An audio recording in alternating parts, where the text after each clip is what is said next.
क्या आपने कभी सोचा है कि गरीबी और अभाव किसी मासूम बच्चे का बचपन कैसे छीन लेते हैं?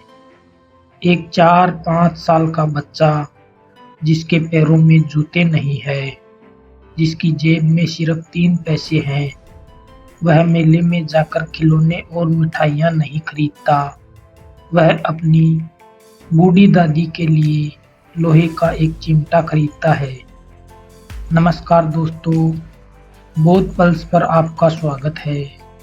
आज हम हिंदी साहित्य के सम्राट मुंशी प्रेमचंद की उस अमर कहानी ईदगाह का विश्लेषण करेंगे, जो ऊपर से तो बच्चों की कहानी लगती है, लेकिन इसके भीतर बाल मनोविज्ञान, सामाजिक असमानता और मानवीय संवेदनाओं का एक गहरा समंदर छिपा है।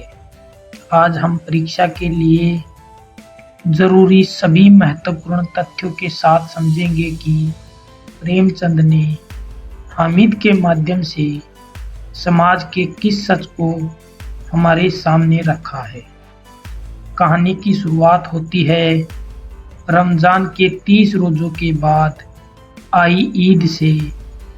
चारों तरफ उल्लास और खुशी का माहौल है, लेकिन हामिद की बूढ़ी दादी अमीना अपनी कोठरी में बैठी रो रही है, क्योंकि आज ईद के दिन उसके घर में अन्न का एक दाना तक नहीं है।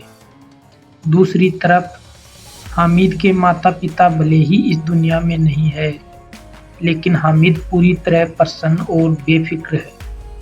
उसके पैरों में जूते नहीं है, सिर पर एक वही पुरानी दुरानी टोपी है जिसका गोटा काला हो गया है। फिर भी वह सबसे ज्यादा खुश है और अपनी धुन में भागा जा रहा है।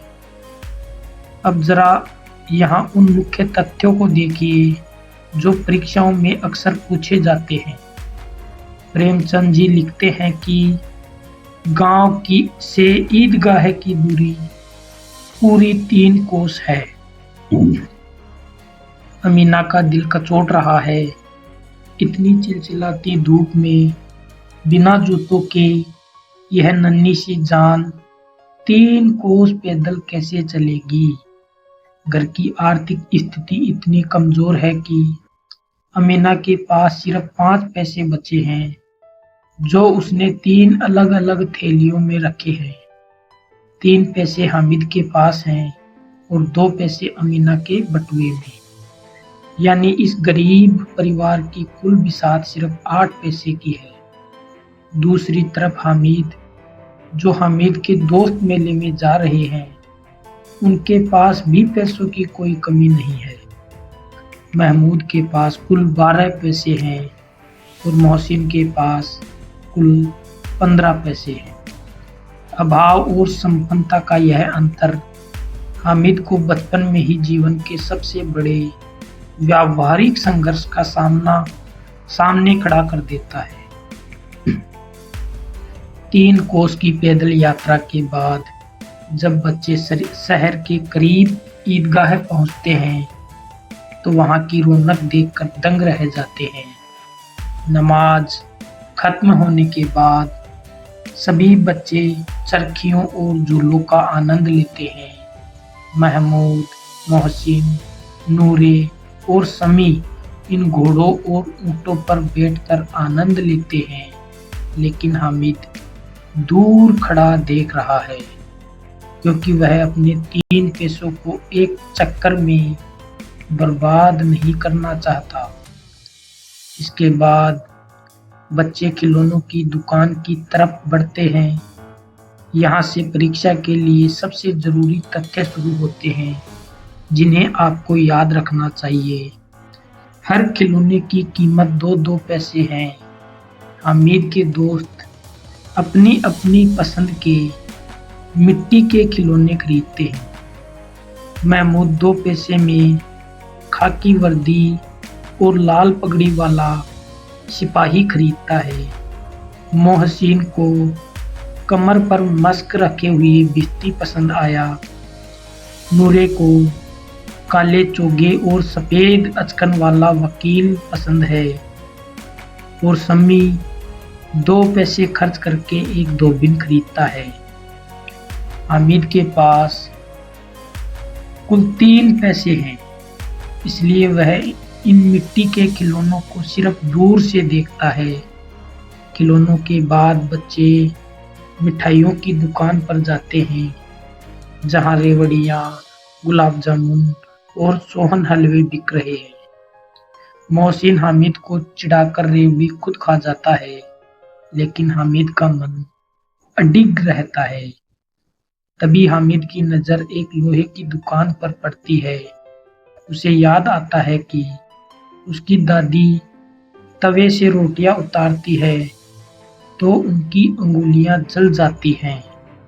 दुकानदार पहले उस चिमटे की कीमत 6 पैसे बताता है, लेकिन हामिद बहुत चालाकी और मजबूती से कहता है 3 पैसे लोगे। और अंततः वह अपने सारे यानी 3 पैसे देकर वह लोहे का चिमटा खरीद लेता है। हामिद अपने तर्कों से उस चिमटे को रुस्तमे हिंद साबित कर देता है और सिपाही, बिस्ती और वकील जैसे मिट्टी के खिलौने हामिद के लोहे के चिमटे के सामने घुटने टेक देते हैं। कहानी का अंत हिंदी साहित्य के सबसे भावुक दृश्यों में से एक है। गांव में जब मेला वापस लौटता है, मोहसिन की बहन बिस्ती को हाथ से गिरा देती है और वह टूट जाता है। महमूद का सिपाही भी टूट जाता है और नूरे का वकील भी पटरे से गिरकर अपनी जान दे देता है। यानी सारे मिट्टी के खिलौने मिट्टी में ही मिल जाते हैं। लेकिन हामिद जब घर लौटकर अमीना को चिमटा देता है तो अमीना छाती पीट लेती है। वह सोचती है कि कैसा ना समझ बच्चा है, दोपहर तक कुछ खाया न पिया और लाया क्या यह चिमटा। लेकिन जब हामिद बड़े भोलेपन से कहता है तुम्हारी अंगुलियां तवे से जल जाती थी इसलिए मैंने इसे लिया, तो अमीना का गुस्सा तुरंत गहरे स्नेह और प्यार में बदल जाता है। प्रेमचंद ने यहाँ जो लिखा है वह रोंगटे खड़े कर देने वाला है, यानी कि आपको भावुक कर देने वाला है। वे लिखते हैं कि हामिद के इस चिमटे से भी अजीब बच्चे हामिद ने बूढ़े हामिद का पार्ट खेला था और गुड़िया अमीना बालिका अमीना बन गई थी। वह रोने लगी और दामन फैलाकर हामिद को दुआएं देती जाती थी और आंसू की बड़ी बड़ी बूंदें गिराती जाती थी। हामिद इसका रहस्य क्या समझता? जब हम इसका विश्लेषण करते हैं तो पाते हैं कि प्रेमचंद ने रिश्तों के जुड़ाव और त्याग की सीमा को दिखाया है। हामिद अपनी इच्छाओं को मारकर अपनी दादी का रक्षक बन जाता है। तो दोस्तों, ईदगाह सिर्फ ईद के त्योहार या सिर्फ एक मेले की कहानी नहीं है।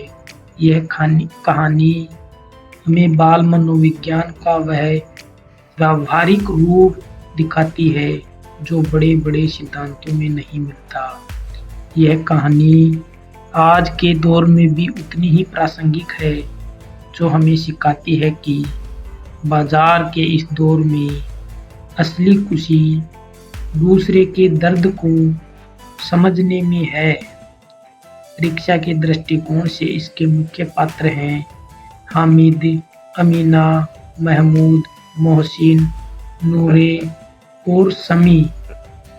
और गांव से ईदगाह की दूरी 3 कोस और खिलौने के प्रकार हमेशा के लिए याद रखिएगा। और अंत में आपको मुंशी प्रेमचंद की यह कहानी कैसी लगी हमें कमेंट सेक्शन में ज़रूर बताइएगा। अगर आपको साहित्य और समाज का गहरा विश्लेषण पसंद आया तो बोध पल्स को सब्सक्राइब करें और इस वीडियो को ज़्यादा से ज़्यादा लाइक शेयर करें।